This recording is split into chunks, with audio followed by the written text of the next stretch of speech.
Dua cewek dalam satu kamar.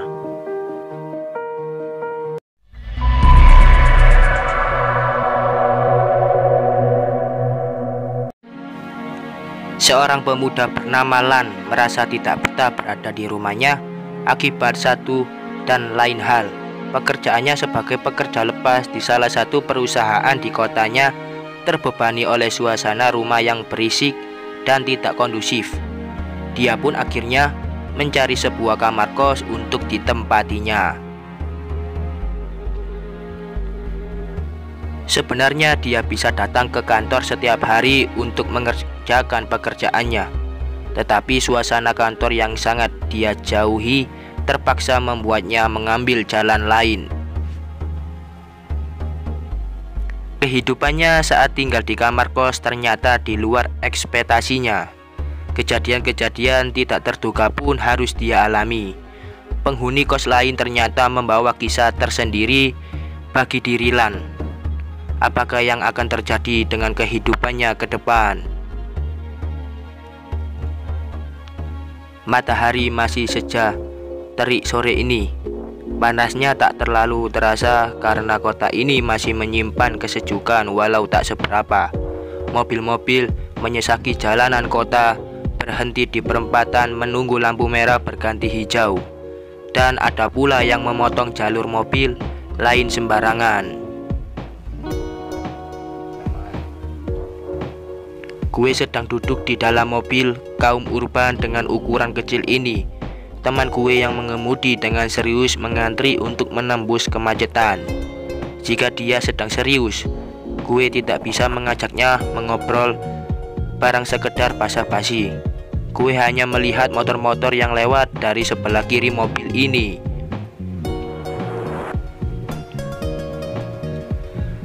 Berhenti di sana aja bro, itu depan apotek, ucap gue pada teman gue sambil menunjuk ke apotek 50 meter di depan mobil ini. Duh, mau kemana sih lu sebenarnya? Tanya teman gue sambil meminggirkan mobilnya. Dibilangin mau minggat. Makanya kalau gue lagi ngobrol ya dengerin, jangan serius nyetir. Gue pun turun dari mobil. Aroma nikmat masakan menyambut gue saat keluar dari mobil. Terasa lezat semua masakan-masakan yang sedang dibuat oleh restoran-restoran pinggir jalan yang mengapit apotek ini, membuat lapar perut saja. Pintu bagasi dibuka dengan tuas oleh teman gue dari kursi kemudi, dan gue pun mengambil sebuah tas ransel berukuran sedang dan sebuah koper yang akan gue bawa. Pintu bagasi gue tutup kembali setelah gue mengeluarkan tas dan koper gue. Gue berjalan kembali ke depan untuk sekedar pamit.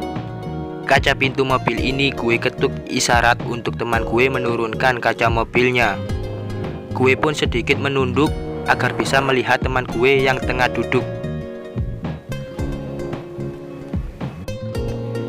BTW makasih udah nganterin ya bro, ucap gue sambil menjulurkan tangan tanda bersalaman. Iya santai aja kali. Lu sebenarnya mau kemana sih? Tanyanya sambil menjabat tangan gue. Udah, lu nggak usah tahu ya, jawab gue sambil menarik tangan gue. Oh iya, kalau bokap nyokap gue tanya, lu bilang nggak tahu ya? Iya, emang gue gak tahu lu kemana kan? Ucapnya membuat gue tersenyum kecil. Ya udah, sana kamu mau balik. Hati-hati, gue pun melangkah mundur sedikit menjauh dari mobil itu. Mobil merah berplat D itu lalu menyalakan lampu sein ke kanan, tanda karena akan berbelok dan mengambil kembali jalur jalan raya. Mobil itu berjalan agak cepat dan berputar arah sekitar 20 meter.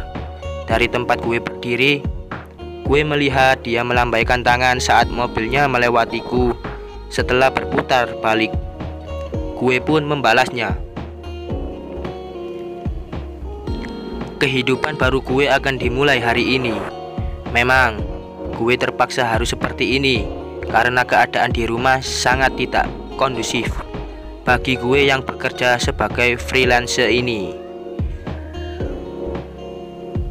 Bokap nyokap gue selalu membuat gue tak bisa berkonsentrasi dan membuat kegaduhan dengan ocehan-ocehan mereka yang sangat mengganggu. Andai gue bisa mengecilkan volume suara ocehan-ocehan mereka, gue nggak perlu sampai sewa kamar begini.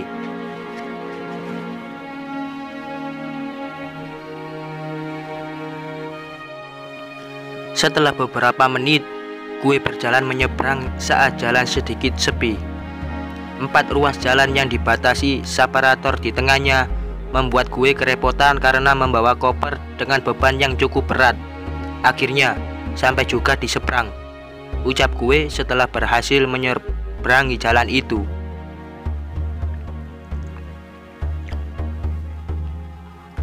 Gue melanjutkan jalan untuk bisa sampai menuju tempat kos yang gue sewa. Setelah memasuki jalan perumahan, gue bisa merasakan sedikit ketenangan di sini. Rumah-rumah sederhana berjajar rapi nan indah. 1-2 rumah mewah pun berdiri angkuh di antara rumah-rumah sederhana itu.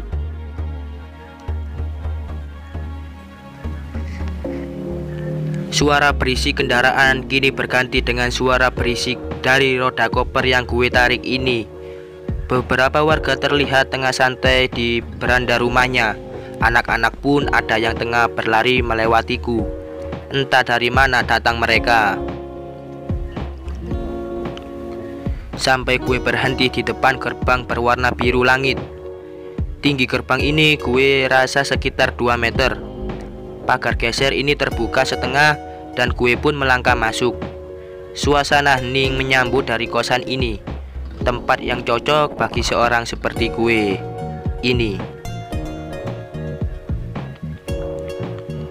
Terdapat 4 kamar di sebelah kiri dan 3 buah kamar mandi di ujungnya, serta 5 kamar di sebelah kanan yang terpisah oleh jalan selebar 4 meter. Mungkin jalan ini untuk parkir motor bagi para penghuni. Di depan kamar mandi terdapat bangunan menyerupai kamar juga. Mungkin itu dapur.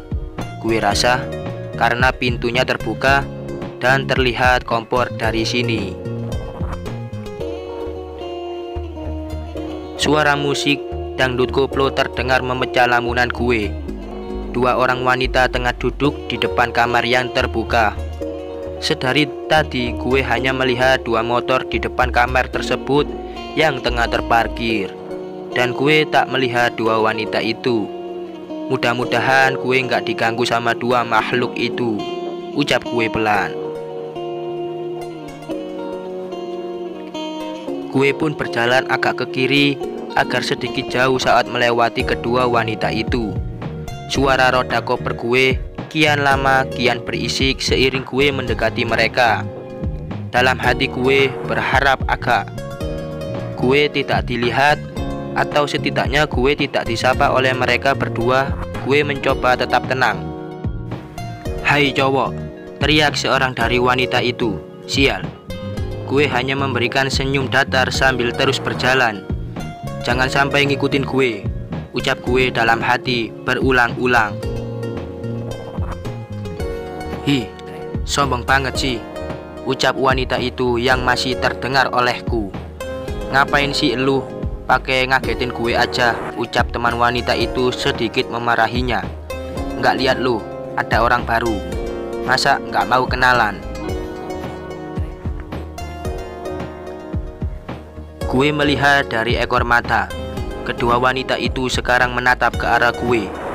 Sebuah kamar gue lewati dan akhirnya gue berhenti di depan pintu kamar kelima yang merupakan kamar paling ujung di sebelah kanan.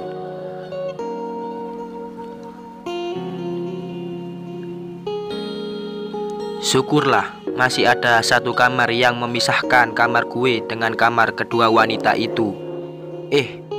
Bahkan gue tidak tahu apakah mereka berdua tinggal di kamar itu. Gue pun mencari kunci kamar ini yang gue simpan di tas. Samar-samar gue mendengar kedua itu berbicara tentang gue yang merupakan penghuni baru di kosan ini.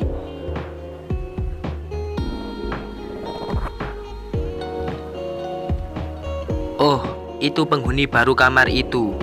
Kan udah lama gak ditempatin, ucap wanita yang menyapa gue tadi. Itu kan kamar VIP. Mana ada karyawan kaya kita yang mau tinggal di situ. Mahal, sahut wanita yang lain. Tapi bener kan kamar itu udah lama gak ada yang nempatin. Terus kenapa? Lu mau nakut-nakutin dia? Tanya kedua wanita itu pecah. Gue pun mendengarnya dengan jelas saat pintu kamar gue udah gue buka. Bruak, gue menutup pintu sedikit kencang agar kedua wanita itu berhenti tertawa. Entah apakah itu berhasil, gue tidak mengetahuinya. Suasana kamar yang gue idam-idamkan terasa kini. Walau kamar ini sudah lama tidak ada yang menempati, tetapi gue meminta kepada pemilik kos untuk membersihkan dan membenahi kamar ini. Pemilik kos menyanggupi ini karena gue menyewa kamar ini untuk setahun dan dibayar di muka. Kalau dengan uang yang nggak bisa, malah jadi bisa.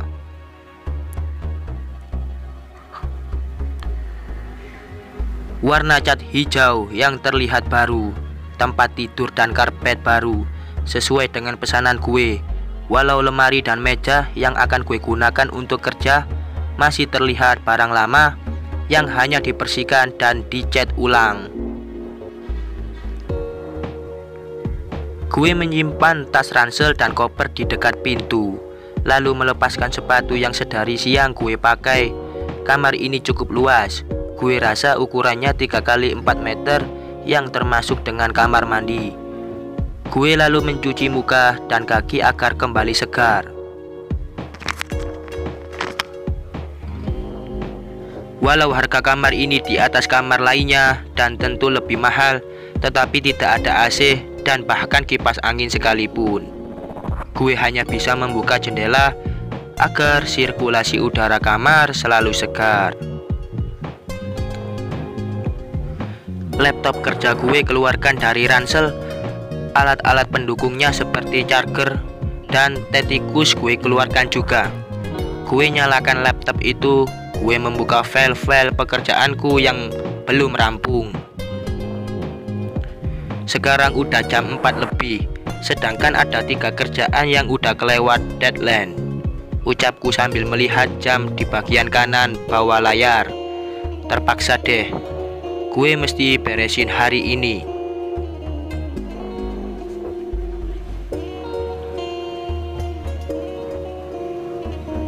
Gue pun mulai mengerjakan pekerjaan-pekerjaan gue walau hingga pagi. Walau kerjaan ini sudah kelewat deadline, tetapi klien masih bisa memberikan tambahan waktu buat gue. Jarang-jarang juga punya klien seperti ini. Atau mungkin bayaran gue bakal dipotong. Sial. Gue serius mengerjakan pekerjaan satu demi satu. Langit berubah jingga hingga langit hitam pekat. Gue tidak beranjak dari depan laptop gue. Hanya sesekali gue merokok bungkus makanan ringan, sekedar mengganjal perut ini. Satu pekerjaan selesai pukul 10 malam. Tersisa 2 pekerjaan lagi yang membutuhkan waktu yang tidak bisa diprediksi. Azan subuh berkumandang saat gue selesai menyimpan file pekerjaan gue yang ketiga. Dengan kantuk yang semakin berat, gue memaksakan untuk mengirim file pekerjaan itu sekarang juga melalui email. Dan saat gue selesai mengirim semuanya, azan subuh pun selesai dikumandangkan.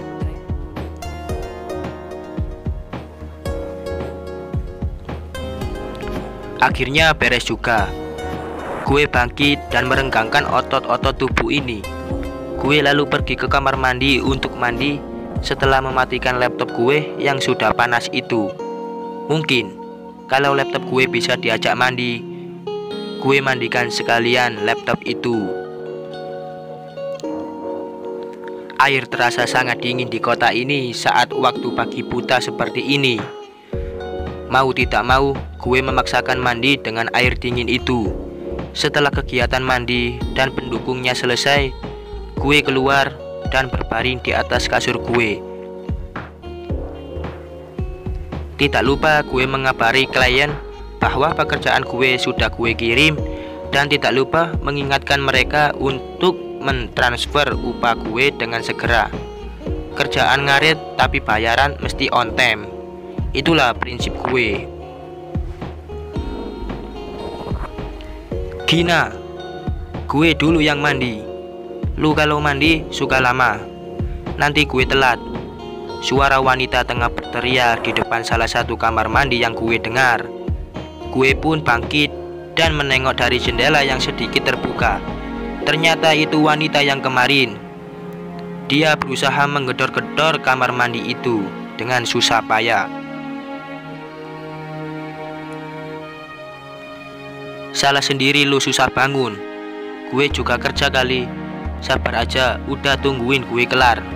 Sahut suara dari dalam kamar mandi terdengar samar-samar. Gue rasa 3 kamar mandi cukup untuk kebutuhan 8 kamar. Namun tidak untuk satu kamar 2 orang seperti itu. Gue pun menutup jendela kamar agar suara berisik itu tidak mengganggu tidur gue yang akan gue tunaikan sebentar lagi.